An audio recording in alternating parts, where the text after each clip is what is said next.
इसमें ही हम लगे हुए हैं और इसी कारण हम मोह रूपी जाल में फंस गए। जैसे मकड़ी का जाल है ना, मकड़ी का जाल कौन बनाता है?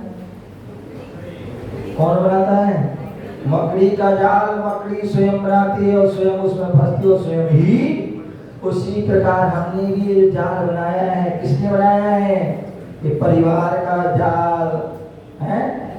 किसने बनाया? हम ही ने बनाया और हम ही इसमें फंस जाते हैं और फिर उसमें जब तक प्राण नहीं निकलते तब तक उसमें ही फंसे रहते। बहुत वृद्ध ही लोग होते हैं जो उस जाल से निकल जाते हैं था उसमें।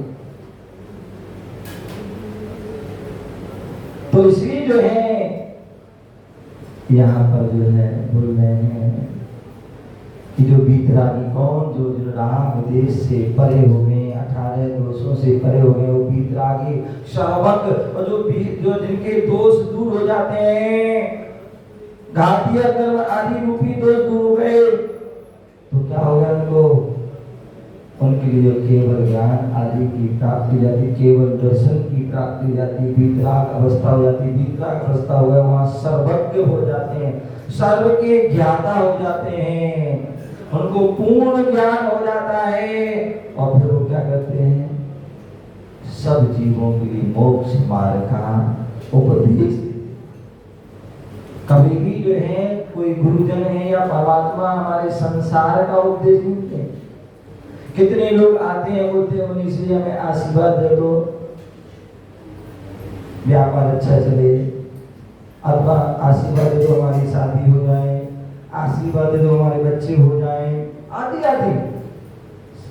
कभी बार मैं सोचता हूँ कैसे लोग हैं, लगता है कि अज्ञानता है, तभी मुनिराज के पास ऐसी बात कर रहे हैं? जिन मुनिराज ने स्वयं व्यापार नहीं किया, जिन मुनिराज ने स्वयं नौकरी आदि नहीं की, जो है जिन मुनिराज ने जो स्वयं शादी नहीं की, जिन्होंने स्वयं जो है बच्चे आदि नहीं किए, वो तुम्हें उपदेश क्यों देंगे? यदि यही करना होता तो स्वयं कर देते। जब उन्होंने जाना इससे हमें जो है दोष है, इनसे संसार बढ़ेगा, इसलिए उन्होंने सबको, इसलिए वो किसी को उपदेश नहीं देते, आशीर्वाद देते हैं। यदि आशीर्वाद देते हैं तो धर्म वृद्धि रस्तु, क्या होती है?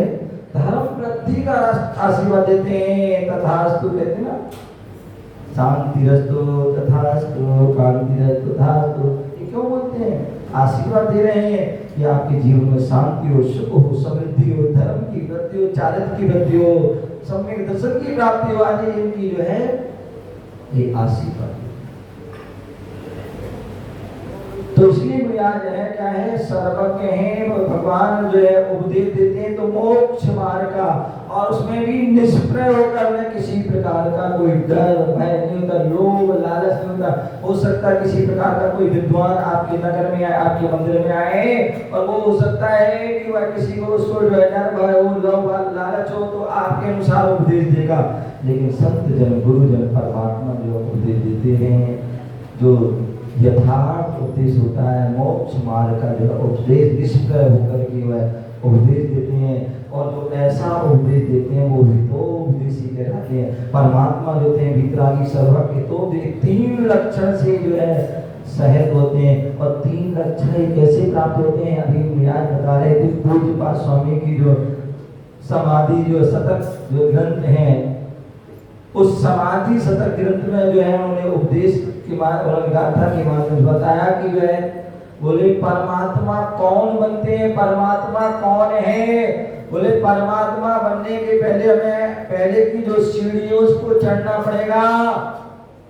और वो पहले की सीढ़ी क्या है? बोले जो है वहां पर 3 प्रकार की आत्माओं का वर्णन किया है। क्या? 3 प्रकार की आत्माओं का वर्णन किया है। बोले ये पहली जो है बहिरात्मा, संसार की जो अधिकांश जीव जो है, जो शरीर और आत्मा को एक मान लेते हैं, बाहरी पदार्थों में, बाहरी वस्तुओं में ही जो है भटके होते हैं, उनको पकड़े होते हैं, उनको उसमें जकड़े हुए होते हैं, वो सब क्या है?